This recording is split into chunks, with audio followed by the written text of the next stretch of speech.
તાપી જિલ્લાના એક એજ્યુકેટેડ યુવા ખેડૂતે વેલ્થ તો મળે પણ હેલ્થ ન મળે તેવી ભાવના સાથે માત્ર 1 એકર જમીનમાં પ્રાકૃતિક સીડલેસ લેમનનો પાક કરી વર્ષે સારી આવક મેળવી રહ્યા છે અને મુંબઈ જેવી મેટ્રો સિટીમાં સીડલેસ લેમનને રિટેલમાં સફળ ખેડૂત તરીકે જોવા મળી રહ્યા છે। તાપી જિલ્લાના એક આદિવાસી સમાજના હાઈ એજ્યુકેટેડ યુવા ખેડૂતે બરોડામાં BE કોમ્પ્યુટરનો ઉચ્ચ અભ્યાસ મેળવ્યા બાદ નોકરી કરવાનું પસંદ ન કરી પોતાના વતનમાં ખેતી કરવાનું પસંદ કર્યું અને વેલ્થ તો મળે પણ હેલ્થ ન મળે એવી ભાવના સાથે પ્રાકૃતિક રીતે સીડલેસ લેમનનો પાક માત્ર 1 એકર જમીનમાં કરી આજે વર્ષે સારી એવી આવક મહિને મેળવી રહ્યા છે।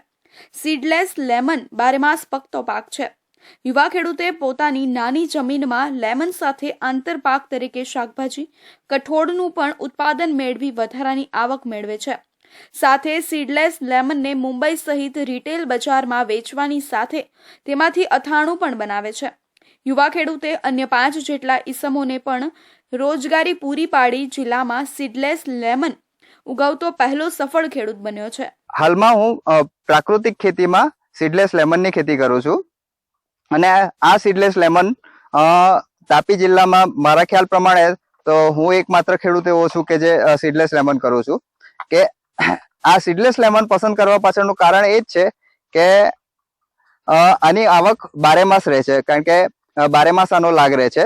તો આની પહેલા હું જોબ જ કરતો હતો, તો એવી આકાંક્ષા કરી કે મહિને આવક મળવી જોઈએ, તો એ પ્રમાણે મને દર મહિને આ લીંબુમાંથી આવક મળી રહે છે અને પ્રાકૃતિક કરવાથી એ ફાયદો થયો છે કે જે રાસાયણિક દવા કે ખાતર પાછળ જે ખર્ચો થતો હતો તો તે ખર્ચો હવે મારો શૂન્ય બરાબર થઈ ગયો છે। તો એના લીધે વધતા ઉત્તરોત્તર પાકમાં વૃદ્ધિ થતી રહી છે। હાલના સમયમાં લોકો ખેડૂત મિત્રો જે છે એ બાગાયતી પાકો તરફ વળી રહ્યા છે। ખાસ કરીને તાપી જિલ્લામાં મુખ્યત્વે શાકભાજી પાકોની ખેતી કરવામાં આવે છે અને સાથે સાથે આંબા, કેળ, પપૈયા જેવા ફળ પાકોની ખેતી પણ કરવામાં આવે છે। હાલના સમયમાં એક ખેડૂત મિત્ર છે કે જે તાપી જિલ્લાના વ્યારા તાલુકાના બીડકુવા ગામ ખાતે ના વતની છે અને પોતે સીડલેસ લેમનની ખેતી કરી રહ્યા છે। આમ તો લીંબુનો પાક જે છે એ મહેસાણા, આણંદ, ભાવનગર, ગાંધીનગર, અમદાવાદ જેવા જિલ્લાઓમાં મુખ્યત્વે કરવામાં આવે છે, પરંતુ તાપી જિલ્લામાં પણ તેની શક્યતા રહેલી છે।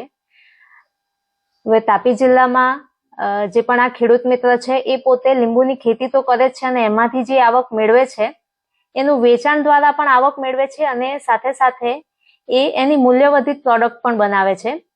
ઔદ્યોગિક દ્રષ્ટિએ જો આપણે જોઈએ તો લીંબુનો પાક એ મહત્વનો ભાગ ભજવે છે, કારણ કે એમાંથી ઘણી બધી મૂલ્યવર્ધિત પ્રોડક્ટ જેમ કે અથાણા, લેમન સ્ક્વોશ, સાથે સાથે RTS, નેક્ટર જેવી ઘણી બધી પ્રોડક્ટ બને છે।